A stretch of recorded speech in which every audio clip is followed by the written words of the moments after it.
family, you're welcome back to another reaction video, guys. Today we're checking out okay, this is from Type Ashton, and title is Sorry USA, Europeans have better food, and here's why. Yes, the videos we've been reacting to, almost, in fact, yes, yeah, almost all Americans, they have gone to Europe or like any European country. We say that Europeans have the better food. They have good food. Even the last video I reacted to said the link to the video will be in the description. Okay, so that Europeans have better food. If you want to lose weight, like you'll be eating more than you eat before. Yes, you eat more than you eat before. Like if you're in USA, but you tend to lose weight. Like your body will normalize just eating European food. So it is healthy, rich, like a lot of things they said. But guys, let's check out this. Okay, this is from Type Ashton, and let's do this. Okay. There seems to be a nearly universal experience when North Americans visit Europe for an extended period of time. Yes. They start to feel better. And although a healthy amount of this healthy feeling is due to exercise and lifestyle, many people have argued that there seems to be something different going on with the food. Wow. So is there some truth behind it? Is the food here in Europe really of a higher quality than the food that we get in the United States? Or is this more fiction than fact? To understand this question, we have to break down what quality actually means. Take a look at things like access to food, importance of seasonal foods, food production, food regulations, and finally, food flavor. Because hey, quality food should also taste good too. Yes! So, let's get started. Let's do this!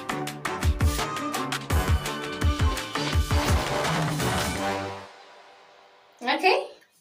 You know, to be honest, although the comment section of many of my YouTube videos might actually suggest otherwise, I don't personally think it's a good idea to make blanketed statements like the food in Europe is universally better than the food in the United States, or vice versa for that matter. The quality of food in both regions can vary widely depending on several factors, including the specific country or region within Europe or in the United States, the type of food product, production methods, regulations, and of course, individual preferences.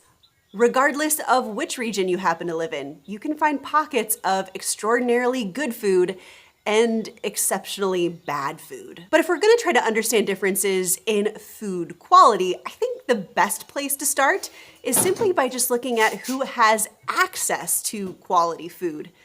Something that is actually surprisingly difficult to find in many regions. Many of you might be familiar with the term food deserts, a geographic area where residents' access to affordable, healthy food options, especially fresh fruits and vegetables, is restricted or non-existent due to the absence of grocery stores within convenient traveling distance. When a person lives in a food desert, this just generally means that a supermarket is more than a mile away in an urban area, or more than 10 miles away in a rural area.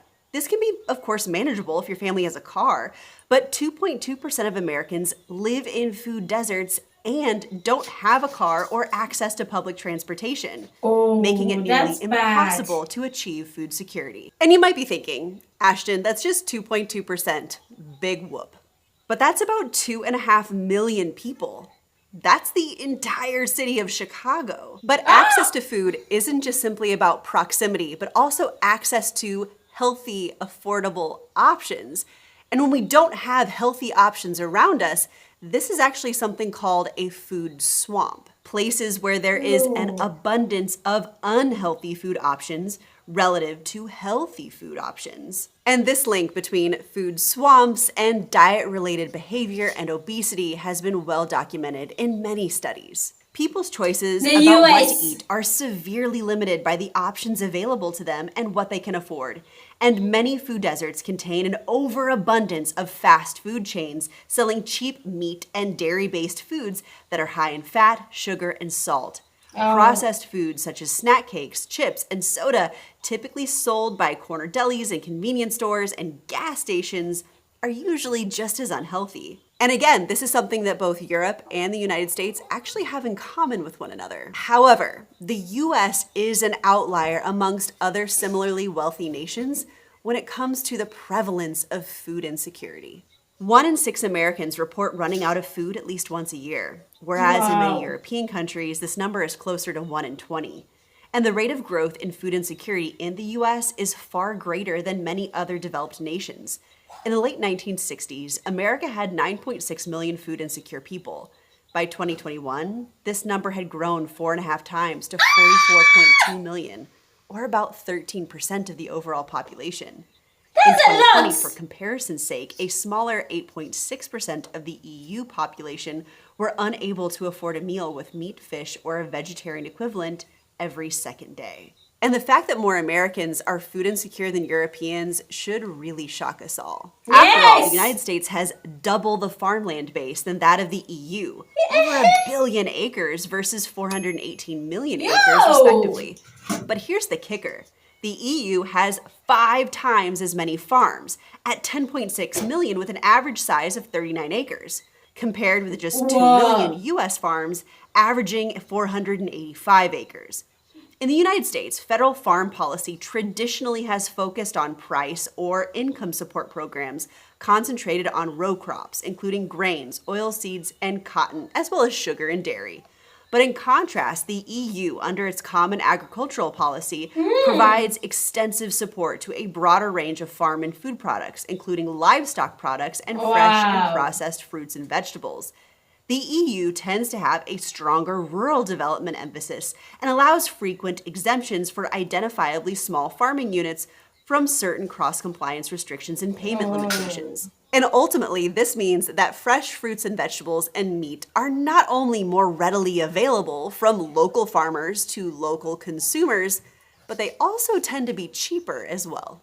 Yes. It's clear that food quality hinges on quality food. But access to quality food isn't just simply about proximity. Again, a lot of this also boils down to choice and consumer preferences about the kinds of foods that they want to have in front of them. And for me, one of Yes. the biggest examples of this is the consumer preference here in Europe for seasonal foods. You know, cooking with seasonal produce is often regarded by the best chefs as the key to more flavorful meals. But whether for financial reasons or time constraints, Americans seem to want their produce available all months of the year. There's virtually little to no change in the vast majority of American supermarkets Ah. throughout the year. You're gonna find the exact same produce, whether it's July or January. And Wow. ultimately, this does in fact impact taste. Buying out of season means the produce Yes. has to be picked long before it is ripened and then shipped very long distances from the southern United States or Mexico or Central America. That journey Mm-hmm. can batter the flavor out of fresh fruits and vegetables. So when you hear people from older generations saying things like, the food 50 years ago used to taste better, well, they might not actually be wrong. Perhaps the best example is the tomato. They're incredibly Yeah, popular and they're exactly. often considered the highest value vegetable crop worldwide. A tomato's flavor is determined by sugars and acids, which activate our taste receptors, and a set of volatile compounds which trigger our smell receptors. The combination of the two creates the unique flavor that makes a perfect fresh pasta sauce, or, hey, my favorite, a BLT, so delicious. Today, tomatoes are bred to travel long distances without getting bruised and sit in storage without going bad.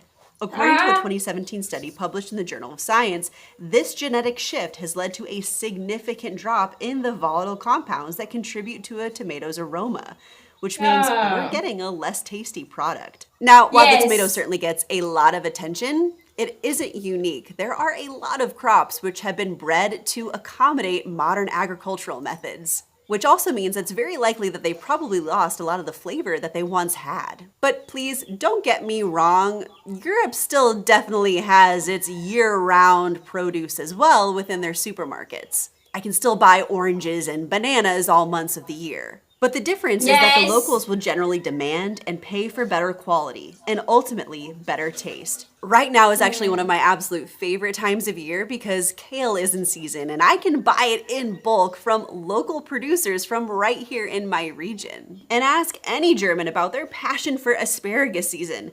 There are entire festivals dedicated to this seasonal vegetable, and local grocers bring out Wow. special machines to peel white asparagus so that you can enjoy this delicacy at peak freshness. And it's not just Wow. Germany. The Italians are just as passionate about the tomato growing season. And the French have incredibly high standards for their cheese. And there's little compromise when it comes to olive oil consumed along the Dalmatian coast and the Aegean Sea. And purchasing foods that are in season not only means that consumers get to enjoy the flavors of that particular time of Yeah. year, but they're also probably more likely to support local growers, producers, and farmers. Yes. Which Yes. leads me to my next point. Research shows that roughly 12% of Americans shop at farmers markets regularly. And despite the growing number of fresh produce markets available to American 12%. citizens, 93% of organic sales in America still occur in a conventional supermarket setting. And there Yeah. really is such an important connection when we talk about food quality that has to do with the supply chains that provide us access to that quality food. There's a guy named Henry Klee, who's a horticulture professor at the University of Florida, and he spent years developing a nutrient-dense tomato that also happens to taste great. It's been called by a panel of 500 experts one of the most delicious tomatoes on the planet. And it actually Wow. isn't grown in the foothills of Mount Vesuvius like Italy's famous San Marzano tomatoes are. No, instead it's grown in Gainesville, Florida.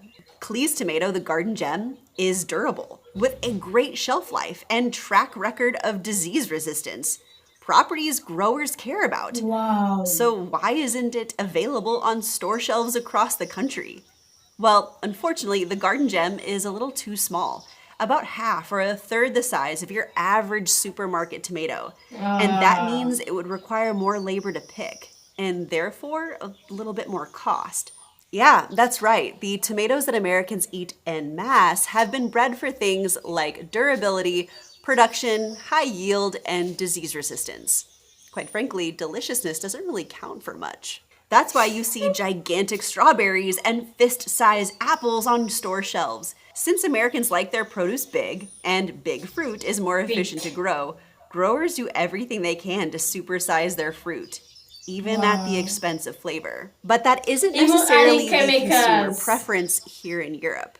In comparison, on average, 15% of all EU farms sell more than half of their production directly to consumers, with the high share of farms Wow. involved in direct sales located in Greece, Slovakia, and France, where a whopping 50% of farmers who sell vegetables and or honey do so within what are termed short food supply chains, abbreviated SFSC, a supply chain involving a limited number of economic operators committed to cooperation and close geographical and social relations between producers, Wow. processors, and consumers.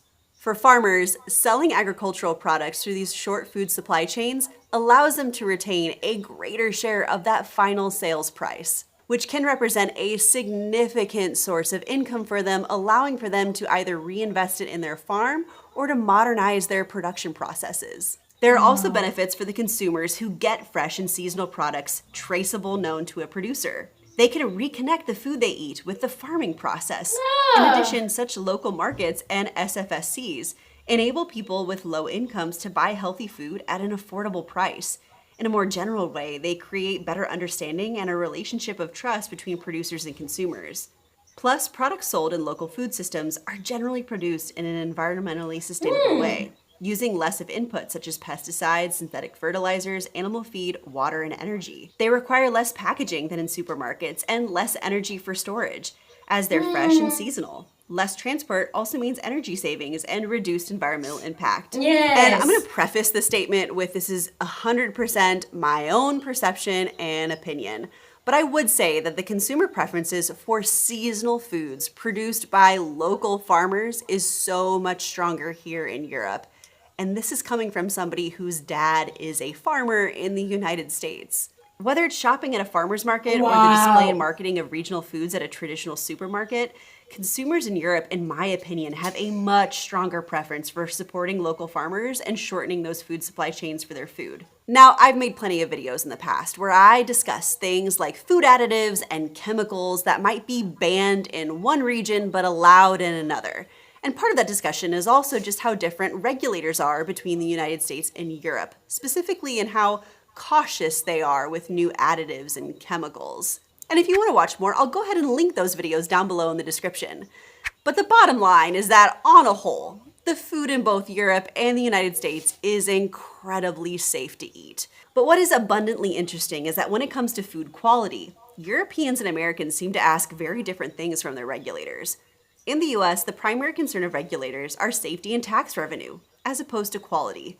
But in the EU, you have subregions: Bordeaux, Burgundy, Schwarzwald, Toscana, and they each have rules about actual production practices, and importantly, a regulated and legally protected designation of origin certification. Wow. This European regulation is intended to guarantee the reputation of regional products and inform consumers that products bearing the protected designation of origin logo comply with the conditions of production and origin specified by the designation. And this regulation Okay. applies to a whole host of agricultural products where there is a link Okay. between the product itself and a specific geographical location. Things like Yes. wine, cheese, ham, sausages, olives, beers, fruit, vegetables, and bread. Foods such as Parmigiano Reggiano, Gorgonzola, Asiago cheese, and champagne, labeled as such only if they come from the designated region. For example, to be marketed under the Yes. Roquefort designation of origin, a cheese must be processed from raw milk from a certain breed of sheep, and the animals must be raised in a specific territory, and the cheese obtained Wow. must be refined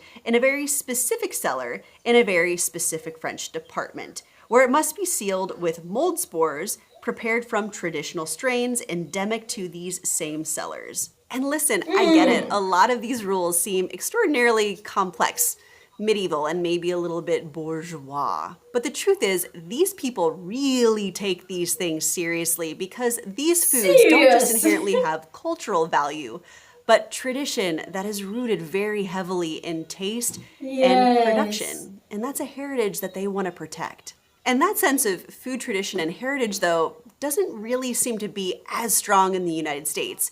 Quite frankly, the only thing I can really think of that might be somewhat applicable to is Kentucky bourbon. But I think ultimately, if we're trying to really get down to the bottom of whether or not European food is of a higher quality than American food, I think we also kind of have to talk a little bit more about taste.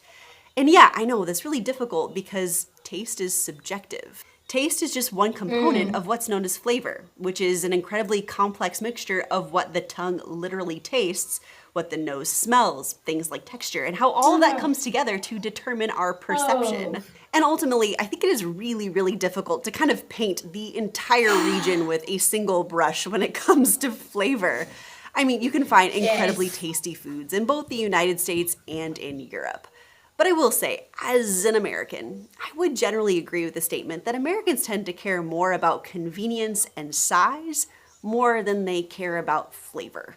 And if tomatoes are Funny. any indicator, for sure, European tomatoes, especially from Italy, just taste better because they were bred and harvested with that as a top priority. And you know, I've been pretty lucky that I've traveled to about 15 different European nations now, which I know definitely leaves me a lot of places that I still have yet to go to.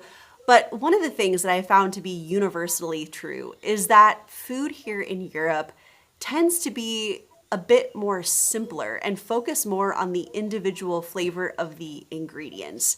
And that's quite a bit different from the heavily processed foods that dominate the American landscape. And I can't help but think that having a more flavorful base ingredients also probably is a contributing factor to the European approach to food and health. You know, the average number of ingredients in an American restaurant salad or pasta is 8 to 10. While in Italy, the average salad or pasta only has 4 or 5 ingredients.